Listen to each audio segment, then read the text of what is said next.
Le catéchisme de l'Église catholique, la profession de foi. Je crois en l'Église, une sainte catholique apostolique, suite. L'apostolat, numéro 863. Toute l'Église est apostolique en tant qu'elle demeure à travers les successeurs de Saint Pierre et des apôtres, en communion de foi et de vie avec son origine. Toute l'Église est apostolique en tant qu'elle est envoyée dans le monde entier. Tous les membres de l'Église, toutefois de diverses manières, ont part à cet envoi. La vocation chrétienne est aussi par nature vocation à l'apostolat. On appelle apostolat toute activité du corps mystique qui tend à étendre le règne du Christ à toute la terre. Le Christ envoyé par le Père étant la source et l'origine de tout l'apostolat de l'Église, il est évident que la fécondité de l'apostolat, celui des ministres ordonnés comme celui des laïcs, dépend de leur union vitale avec le Christ. Selon les vocations, les appels du temps, les dons variés du Saint-Esprit, l'apostolat prend les formes les plus diverses. Mais c'est toujours la charité puisée surtout dans l'Eucharistie qui est comme l'âme de tout apostolat. L'Église est une, sainte, catholique et apostolique dans son identité profonde et ultime, parce que c'est en elle qu'existe déjà et sera accompli à la fin des temps le royaume des cieux, le règne de Dieu, advenu dans la personne du Christ et grandissant mystérieusement au cœur de ceux qui lui sont incorporés jusqu'à sa pleine manifestation eschatologique. Alors tous les hommes rachetés par lui, rendus en lui, saints et immaculés en présence de Dieu dans l'amour, confère Éphésiens chapitre 1 verset 4, seront rassemblés comme l'unique peuple de Dieu, l'épouse de l'agneau. Apocalypse chapitre 21 verset 9.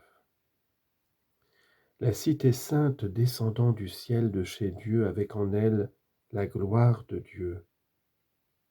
Confère Apocalypse chapitre 21 verset 10 et 11. Et le rempart de la ville repose sur les 12 assises, portant chacune le nom de l'un des 12 apôtres de l'agneau.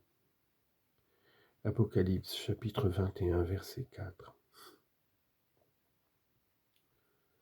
En bref, l'Église est une. Elle a un seul Seigneur, elle confesse une seule foi, elle naît d'un seul baptême, elle ne forme qu'un corps, vivifié par un seul esprit, en vue d'une unique espérance, au terme de laquelle seront surmontées toutes les divisions. L'Église est sainte. Le Dieu très saint est son auteur. Le Christ, son époux, s'est livré pour elle pour la sanctifier. L'esprit de sainteté la vivifie. Encore qu'elle comprenne des pécheurs, elle est la sans péché faite de pécheurs. Dans les saints brille sa sainteté.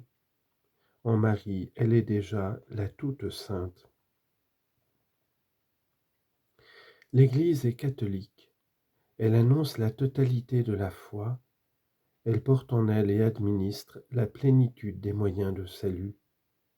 Elle est envoyée à tous les peuples. Elle s'adresse à tous les hommes.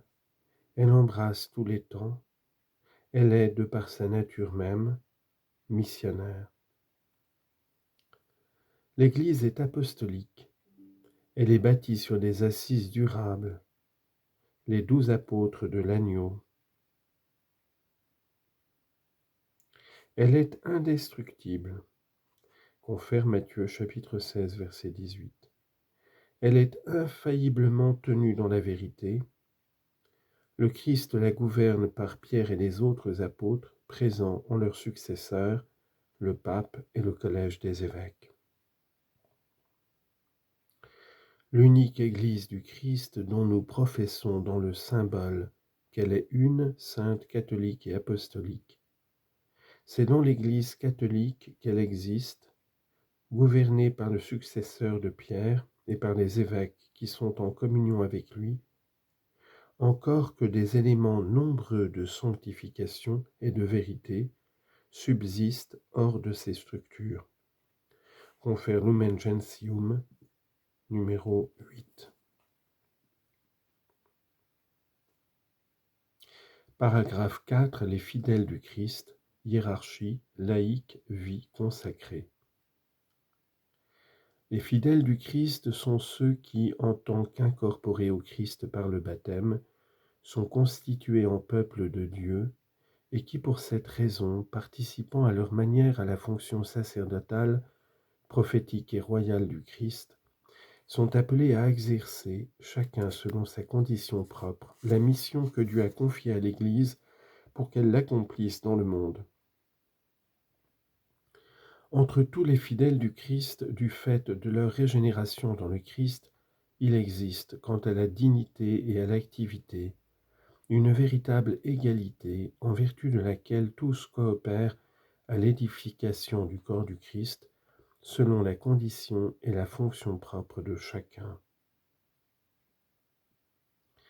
Les différences mêmes que le Seigneur a voulu mettre entre les membres de son corps servent son unité et sa mission. Car il y a dans l'Église diversité de ministères, mais unité de mission. Le Christ a confié aux apôtres et à leurs successeurs la charge d'enseigner, de sanctifier, de gouverner en son nom et par son pouvoir. Mais les laïcs, rendus participants de la charge sacerdotale, prophétique et royale du Christ, assument, dans l'Église et dans le monde, leur part, dans ce qui est la mission du peuple de Dieu tout entier.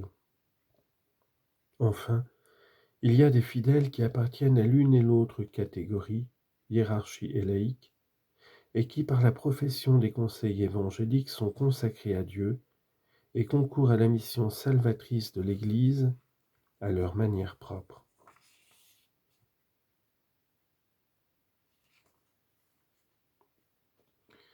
« 1. La constitution hiérarchique de l'Église. Pourquoi le ministère ecclésial ?